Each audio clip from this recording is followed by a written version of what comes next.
Went to Costco earlier today, and I got a drink at the food court there, whatever it is. Oh. It's 85 cents to get a drink, right? Was this what you're complaining about, yes. you fucking old man? It's 85 cents to get a drink at Costco. The exact same size drink on its own at the movie theater is $6.25. Yeah, we didn't get popcorn this time because we were both not hungry, so we only got drinks because, you know, who doesn't enjoy a good drink? We should just save the cup and just refill it at home and just bring it in. Christ, it's $6.25 versus $85 for the exact same drink. Ridiculous, dude.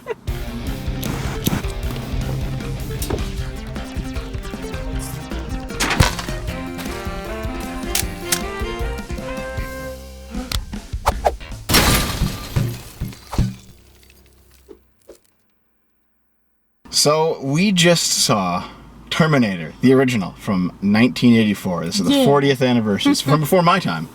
But, I mean, they were playing it because it's the 40th anniversary. And, like I said last time we watched a old movie, I really like that our theater shows old movies occasionally. Because I mean, they also show other things. They show, like, plays and operas and dance and concerts and stuff, you know. Yeah, but I was like, oh, you want to see a movie this time? I was like, well, nothing new came out that's interesting. And it's like, oh, but they're doing Terminator. But they're doing Terminator, and I haven't seen it all the way through. Yeah, how in the fuck have you ever seen Terminator? It's probably one of those famous movies all the time. I saw bits and parts of it. Listen, my parents were watching it, I was too young, then they realized I was in the room. So they kicked you out. Yeah. Yeah. Not in time, but you know. Yeah. So, I mean, spoilers for a 40-year-old movie, I guess. Yep. If you haven't seen it, that's on you. Honestly, I'm sure people who haven't seen it still know the story. It's one of those stories that everyone's heard. Like I knew the whole story. I even knew a bit of the second movie. Yeah. But I also haven't seen the second movie all the way through. So. Are you fucking kidding me now? No. Okay. I'm gonna do a Terminator series. So, you can tell the story of the Terminator in like less than a paragraph. It's really simple. Basically, Terminator travels back in time from the future where humans have been destroyed and robots rule the world. And they've traveled back in time to kill the leader of the human resistance before he's born, and then the humans send back one guy to stop him. Mm-hmm. And basically it ends up being this. They go back to 1984 LA, they duke it out, the Terminator leads them through a series of high-action chases across the city until they finally manage to kill the Terminator. The guy that was sent back, who is Kyle Reese, and then the mother, Sarah Connor. Sarah J. Connor. Yeah. There we go, we're done. Like it's a very simple story. Yeah. And it's know what? Maybe it's because of the fact that it's so simple that it actually holds up 40 years later. Yeah, because you said the movie actually really held up, and you were surprised. This is a good movie. Like, listen, I understand that everyone was just like, oh, the old movies that they were like such good movies, and then they don't say for their time. Like Neverending Story? like pretty much every old movie that gets recommended to me that I do end up watching is like, okay, this was good for the time. Mm-hmm. It's not good now. This is good for now. Like, this is a good movie now. Mm-hmm. I only had an issue with 3 things for the whole movie. One is how weird and fake Arnold's face looked. Oh god, yeah. Pull his eye out. I like how you knew that was my first one. Well, yeah, because it was like it's really bad. It's 1980s. It's 1980s. You know, like mask work and makeup, and it looks cheap and cheesy. It doesn't really work nowadays. Yeah, but no. Here's the thing. Like, I don't know if they could have done it better. I don't think so. I've seen more realistic masks nowadays that look a lot better. But it's just like it looked really bad. It looked really bad. So there was that. Mm-hmm. Probably stop motion on the actual Terminator once because it was really jittery. Well, yeah, it was. Yeah, but like, like if it's stop motion and CGI, honestly, I can like hand wave those things away. Yeah. But like actual like physical like puppet or like model work that like just looks super cheap, I have a bit of an issue with. Okay, so what were the other 2 then? The second one was the romance. Oh yeah. Okay, you want to know what? Like him being like, I've always loved you. I don't know what that reminded me of immediately. It reminded me of Twilight.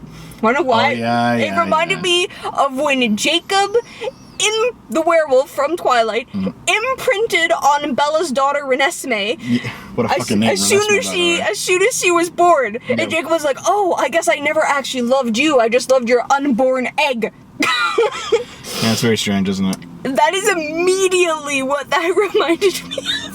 And I was like, oh my fucking god. Yeah, this is stupid. Like, it came out of fucking nowhere. Basically John Connor as Kyle Reese grew up in the future, John Connor told him the story about his mother and how great she was, and et cetera, et cetera. And he felt like he had basically known her this whole time because of how much John talked about her. Yep. And it's like, I've loved you my entire life. I haven't even met you yet. Yep. Yep. And then they banged. Yep. And they had to bang because you had to. Yeah. Look, I knew. Like, I actually, like, I know the story of this movie. I didn't know, like, any of the details, right? So I knew as soon as they were sitting under that underpass, It's underpass, I think, yeah. under that underpass, as soon as they were sitting there together, I was like, they're gonna bang. They're only gonna bang once. He's gonna die. And then she's gonna be pregnant because they banged once. Yeah. Yeah. Also, I was not expecting full-on boob. I was not expecting full-on boob, but I was not expecting Arnold Schwarzenegger to be, like, fully naked, dick swinging in the shadows naked. Like, it was the 80s, man. It was different. Yeah, you could do so much fun shit back in the 80s you can't do now. I'm okay with now. What was the third thing, though? The romance, the bad Arnold makeup. What was number 3? You said there was 3. There was 3, and now I forget what the third one was. Fuck. Well, there we go. I'm sure it'll come back in a minute. It goes... I shouldn't have talked about other things. I should have just labeled the 3 and then went into details. So, Fuck. The thing is, I think everyone knows Terminator 2 more than they know Terminator 1. Probably. And there's a reason for that. Like, I think Terminator 1 kind of works the way that the first Star Wars movie worked. In that it set up a universe. But if it wasn't a hit, it was meant to be its own self-contained thing. Like in the original Star Wars, Darth Vader, he's like a pilot and he gets like vanquished when like he goes and he flies away after the Millennium Falcon like shakes him off and they blow up the Death Star and the rebels win. And if that movie was not popular, it would have just ended there and everything would have been completely fine. And Terminator is, I think, the same way because this movie wraps up everything. Because like even at the end, it's kind of explained why John Connor ended up telling Kyle Reese about so much stuff and giving him the photo because it turns out it's like, oh, hey, you're my dad. Yeah, but I'm not going to tell you that. I need you to go back in time and yeah. So that's why at the very end of the movie, Sarah Connor is like, okay, I'm going to leave all these voice tapes for my son so that he knows what he has to do in the future to make Kyle Reese go back into the past and fall in love with me, or else he won't be born, and also the human race won't be saved. So like everything in this movie is tied up. It wraps up. They even say outright that no one else can come back. All the time equipment's been destroyed. Only one machine and one human came back, and that's that. So like this is the end of the story. I remembered. Okay. Realistically, with the Terminator death scene, Sarah Connor should have died from electric shock. Yeah. With all that fucking electricity and stuff, that part was stupid. And I was just like, why? She should be dead. That's dumb. But it's fine. Yep. Like, whatever. But those were the 3 big things that I had an issue with. Yeah. Other than that, this was a really good movie. Yep. I think so too. But I think everyone prefers the second one for the same reason that they preferred Empire Strikes Back. Because the second one, they in the second movie, by the way, they're like, oh yeah, we lied, and the future's now been changed because Kyle Reese came back, even though it's supposed to be a closed time loop. But the future's now been changed, and the machine war is still happening in the future, and we're changing the timeline a whole bunch. And now, see, that would make me like the movie less. Well, it's changed now, the second one. But here's the thing. That's what I'm saying. But the thing is that clearly the breakout character in this is the Terminator. Yeah, of course. The other two actors are like not that great, frankly. The actor for Kyle Reese was like, didn't really. The actor for Kyle Reese worked for what he was supposed to be, but it was the fact that Sarah Connor was like a bit wooden, just a little bit. But like, I'm not quite sure, like how I would have directed her differently, because because she's supposed to, like, the point of her character is that she's supposed to like just be like strong, like in spirit. But not actually strong. Well, no, yeah, but like she's just a normal fucking waitress. Yeah. Right? She's just a normal ass fucking lady who's like still really young and like all this shit's happening, but like if she was just acting like how an actual person would act, and that was just screaming their fucking head off and like being like, she does a fair amount of screaming. No, she does, but like not in like a horror movie girl way, Like, I'm really happy they didn't direct her that way, because that would have just been annoying. That reminds me of something. But it makes her wooden because she's supposed to be like strong of spirit, but she's not reacting as much as she could. Yeah. But I'm not sure how I would fix that. So here's the thing. Everyone thinks of Terminator as an action series, and every movie after this was an action movie. And this movie had a lot of action scenes. Yeah, it did, yeah. But it's a thriller. It's not an action movie. Yeah. It's a thriller. Because this is the Terminator is the character It's the who cannot... existential dread of something that can't die chasing you. Yeah. And it's going a little bit slower than you are, but Yeah. it'll always catch up, and it'll always try to kill you, and you can't stop it. So, yeah, like it's a thriller, and there's a lot of really good action scenes in this, but there's also it's primarily not like, you know, like only action. yeah, it's not like it's not a James Bond, it's not an Indiana Jones. There's it's not the kind actual of, thought behind the script. yeah. Well, to be fair, there's thought behind the script in Indiana Jones and James Bond as well, but like something I wanted to it's specifically a thriller. Yeah. The thing I wanted to point out is that you can just hand wave this away by saying he had another one on his person, but I'm pretty sure that they said they made only like 6 dynamites. Did they make 6 or 7 dynamites? Oh, those bombs? Yeah. I don't know. I think it was only 6, yeah. Oh, you know what? I bet you it was 7 because they made one and then he said, okay, 6 more like that. Yep. So it was 7. Okay. Because I was counting them because I wanted to see if they actually used the right amount. And then the last one he pulled out to like blow up the Terminator, I was like, that's 7. No, I'm pretty sure they had 7, yeah. Yeah. Okay. Never mind. I was going to say that was a flaw, but it's not. So this is one of those movies that it was so popular and so unique for its time that pretty much everything for a long time afterward copied it. Oh yeah, that and makes you can sense. Tell. You can tell, yeah. So I mean, I'm not an '80s kid, right? I love the '80s, but they were a bit before my time. I grew up in the '90s, and so for me, like the first instance of me of experiencing a story about a ruined future where humanity's fucked was Chrono Trigger, which I played when I was very young. And however, if you go back and like look at Chrono Trigger, it has a lot of Terminator shit in it. Oh yeah. You know, like the way that like all the humans kind of look, they're all like dressed in rags and they're all dirty and they're like living in ruins, and like the way the robots are like rounding humans up and stuff. Like a lot of this, like a lot of Japanese games take from English stuff. A lot of Japanese stuff takes from English stuff. All artists steal from each other, Yeah. and that's how art is made. No, I agree with you. I agree with you. But like, there's clearly like there are certain things that come around which then influence like everything else that comes after it for a very long time. And Terminator is one of those movies. Yeah. It's one of those things where, like, you know, it was the first. I think it was the first. I don't think it was the first big time travel story.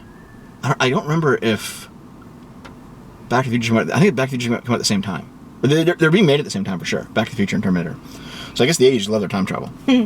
But Back to the Future is another movie like that where like many things, you know, like the rules of time travel are pretty well established by Back to the Future and to a lesser extent Terminator. Yeah. Just like how the rules of wish making are established by Aladdin. Like there are certain things that become like cultural cornerstones that are then like set in place, and everything after that it influences. And Terminator is one of those things. So like, you know, the idea of a ruined future where AI has taken over and destroyed everything and humans are like fucked. Like that came from, you know, Matrix did it probably maybe more famously in the 2000s, but Terminator did it first. Yeah. The idea of like there's like a robot who looks like a human and can blend in, but then like once you like blow his face off, you see like the metal underneath. That was Terminator did that first, right? There's a bunch of things that came out of this that now they may have been done better in the future, but Terminator did it first, yeah. In fact, I remember Dave and I want to play this game with you one day, but Dave and I played Snatcher on the show like back in 2014, and that game was like it had a fucking Terminator. It just had like it's a bare ass Terminator, and he's like, no, these are called Snatchers because they body snatch, and it's like we know what you're doing, dude. I know it's a Japanese game, but like we know what you're doing. Also, first of all, we're at 5 minutes in the timer for battery. I gotta change battery. Give it a second, guys. Goodbye. Okay, we're back. Let's put the old battery away. You know what I realized while we were watching this movie? Because I haven't seen it before, I actually always thought that "Come with me if you want to live" was said by the Terminator. I think it was in the second movie. Okay, you know what? That must be what I'm thinking of then. So because I remember he's "Come with me if you want to live." That is specifically what I'm thinking of. And then he said it, and I was also, like, "That's not back. it." Yeah, I'll be back. Fuck, I'll be back. He just drives right through it. Fuck, it's so funny. Hilarious. You know what? I knew he was gonna do that too. I was like, is he gonna drive a car through it? He did. Well, there's so many good Arnold lines that come out of this movie. So here's the thing, right? The second movie is I think more popular. I think people even think it's a better movie, but I'm not sure if it is. I do recall the second movie is basically like, yeah, so even though the first movie is like a self-contained story, it was popular. We're making a sequel. Deal with it. right? Yeah. So basically what happens is the Terminator comes back in time again. There's another one. And now John Connor... Yeah, but he's good, right? Yeah. I know a little bit of this. Like, maybe Yep. he's good, but then there's a new evil one made it out of, like, silver stuff. Yeah, he can, like, goop through. Yeah. Yeah. So, like, the Terminator comes back again, and John Connor's like a young kid. He's like 5 or something. Yeah. And he says, yeah, so I'm another one of the same model that killed... That killed your dad. Yeah, killed your dad last time. But I was reprogrammed to be good, and I was sent back to defend you because it turns out that the studio actually wanted to make another movie, and now there's more time machines, and now they're sending back more Terminators. All they had to do was say, hey, turns out that we did this, but the future was still bad. Even though we defeated the machines, there was a new and better machine just hiding in the woodwork. Yeah, you know, this still would have been just as lame, but more explainable. I guess. So, like, the first 3 movies... Metalwork, I should say, instead of the woodwork. I think the first 3 movies are just, like, them doing the same plot, sending Terminators back, sending heroes back to stop them, and like... But here's the thing, they got rid of the Kyle Reese character because no one really cared about him, frankly. Dead. Also, yeah, but like they could have like, I'm an alternate Kyle Reese, I'm an alternate future, and they didn't, no one cared about him. Everyone loved Arnold's performance, so they brought back another Arnold, and they always bring back Arnold for this fucking role. The issue though is that in the first movie they establish, in a few years the world will go to shit and there'll be a nuclear war, and then we start fighting until 2027, which was, I think, was it 27 or 29? It said 29. They mentioned 27 though, and I'm not sure if that was just like a timeline error on the writer's part. But basically, they did the thing where in the far off future, LA 2029 looks like LA today. It's like a fucking ruin. It's full of miniatures. But the thing is like they set the timeline so that in a few years the nuclear war that destroys humanity will happen. Okay. The issue is that like they didn't stick to that timeline. So, like, when they made Terminator 2 and Terminator 3, it had already been many years. Yeah. And it's like, where's the nuclear war? It hasn't happened yet. Now, they wanted to keep it, like, in line with actual reality, so they kept, like, just pushing it. Like in Star Trek, when they did it with the eugenics wars. Yeah. It was the 1960s originally, and now it's the 1990s, and they go, da, da, da, da. Yeah. Yep. So, basically, what ends up happening is, like, I think by the time the 4th Terminator movie comes around, they're like, we gotta have the fucking war happen eventually, guys. We can't just keep fucking pushing it forward. So they did it, and it was just like a straight sci-fi futuristic John Connor story, and it fucking sucked. Oh, did it? No one liked that shit. Oh, really? And then there was a TV show called The Sarah Connor Chronicles, which I think might have been kind of popular, but it got canceled really early. And then like there was a couple of other movies that have come out here and there of them trying to kickstart a new trilogy of futuristic Terminator movies, and no one bites. No one gives a shit. Like it feels like after like Terminator 2 is considered is really well loved. Terminator 3 isn't that well liked. And then after that, everything else after that has been shit, and no one's cared. And it's like, let it die, guys. Yeah. One it didn't take off. It's okay. One day Hollywood will realize, like, you know, just let it die.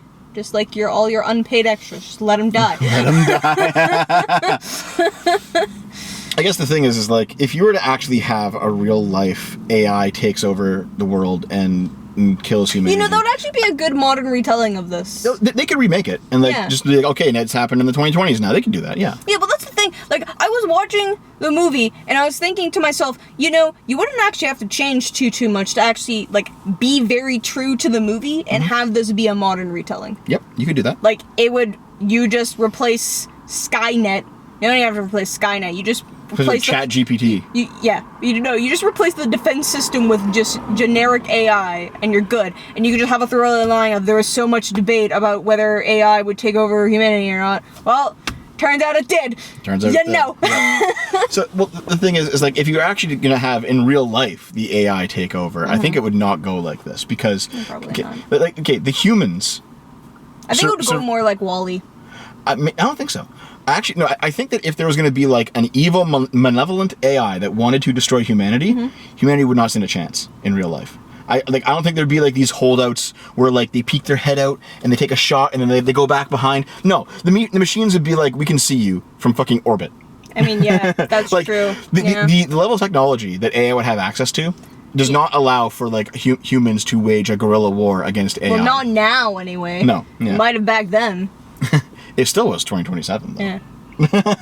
I guess what I mean is like in like, whenever people talk about in real life the dangers of AI taking over, it always sounds like, oh, it's a science fiction thing. But there's some real. No, I think in real life, we're not talking about the Terminator. I think in real life, if AI takes over, it's going to be more like WALL-E, like on the ship. Have you seen WALL-E? I think so. It's been a long time though. Yeah, no, I think it would be more like WALL-E, where it just makes you complacent and fat, and you can't really defend yourself. Yeah. But the AI is doing everything. It's doing its own thing. You know, that's kind of similar to like the Brave New World show.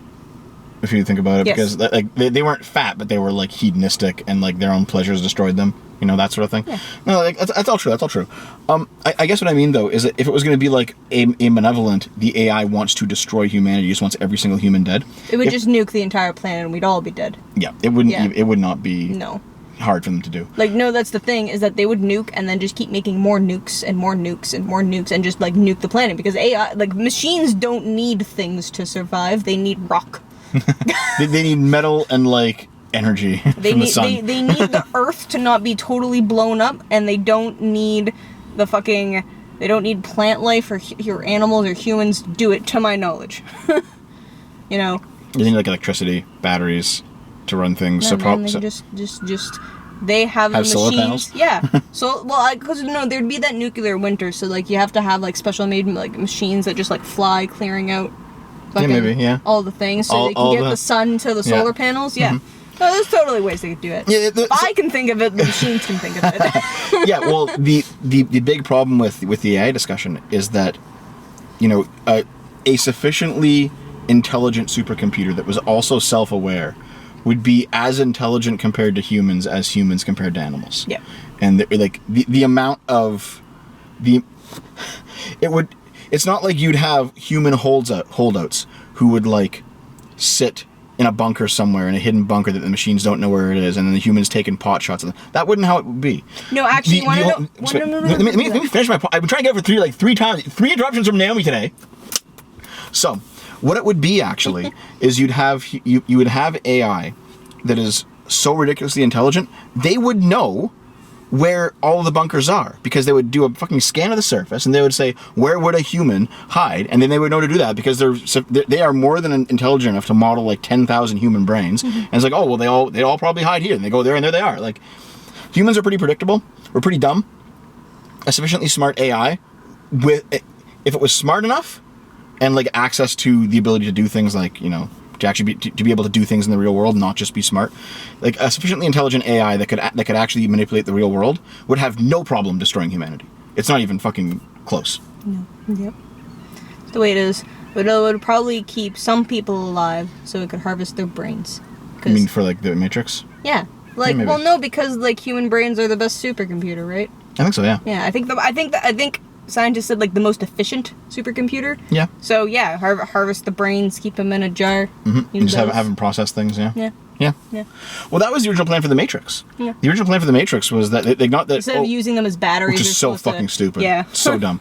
No. The original plan for the Matrix is that humans were their brains were being used to power the AI. Yeah. And that's why humans were plugged into the Matrix, because it kept them asleep and their brains were being used to process things. Yeah. But basically the studio said, people are too dumb to get it. Make them batteries. Make them batteries. But the story made so much more sense when they were... Because why wouldn't they just wipe the humans out? Yeah. The reason is they need the brains to be computational power. That's obviously why. Yeah. Like, humans as batteries are so dumb because every other source of energy on Earth is better. You know? That's not. I don't even think that like humans are very efficient at like processing their own energy. Not really. I don't remember all my biology classes well enough. Anyway, so we have gone off on a long tangent. Yeah. But basically, Terminator is a great movie. But more importantly, it influenced many other things, many other video games and shows and movies, and it's important for that reason alone. So no, I remembered something I wanted to say. Okay, go ahead. I think like the main reason why it's like still such a good movie is because there's very little dialogue. It is just like a pure up action thriller, yeah. Yeah, well, no, that's the thing. Like when the dialogue first started, it was just like it's just normal like bits of conversation, you know. But like there wasn't very much like exposition either. Like there was a little bit. That one scene in like the first third of the movie, like verbal where exposition. You're saying exhibition. Yes, I was. So there's that bit in the first third of the movie. There's a chase scene where Kyle Reese explains everything. Yeah. And like that was pretty much it. Yeah. There was a lot of there was a lot of like flashbacks. Yeah, there was flashbacks too. Yeah. But no, there was a lot of environmental storytelling. Yeah. Well, I guess in gaming you call it environmental storytelling, but it's like when, there's like a 10-minute sequence, I think, where after they time travel through at the beginning of the movie, and like the Terminator comes through swinging. Yeah, but like the Terminator comes through, no problem. Yeah. And then the human comes through, and he's like in immense amounts of pain. He's like, "Oh fuck, dude." This hurt. And like you can see him like trying to figure out when it is. He's like stealing clothes. Like the way that the characters behave tell more of the story than what the actual characters say. Yeah. And how they react to things and what they do. Like that's pretty important, I think. Is that even if the acting was not up to snuff with some of these actors. Yeah, but that's the thing. Like, that's what I'm saying, though. Like, it wasn't up to snuff, but that's also, like, that didn't matter so much because there was so little dialogue. Yes. One of the few things, especially because you and me now watch so much Red Letter Media, like, all their like, best of the worst. Yeah. I've now watched so many, like, B-movie garbage that I've noticed that usually what's killing the movies is dialogue. Yeah. They are 100% of the time. Like, imagine if it's Terminator, but everyone's just talking in every single scene. Everyone talks the whole time, and there's no like real action. It's just like, this is what happened in the future. Here's what happened. I'm going to tell you the whole thing, and it's just like just talking. Yeah. In fact, I think one thing that I guess we're almost at the end here. I think one thing to round this off is another thing that Terminator did that everyone started copying is what we would call, I guess at this point, like an isekai. Like a time traveling isekai, where he goes back in time and it's a one-way trip, and now he's stuck in 1984, and he has to get used to the new world.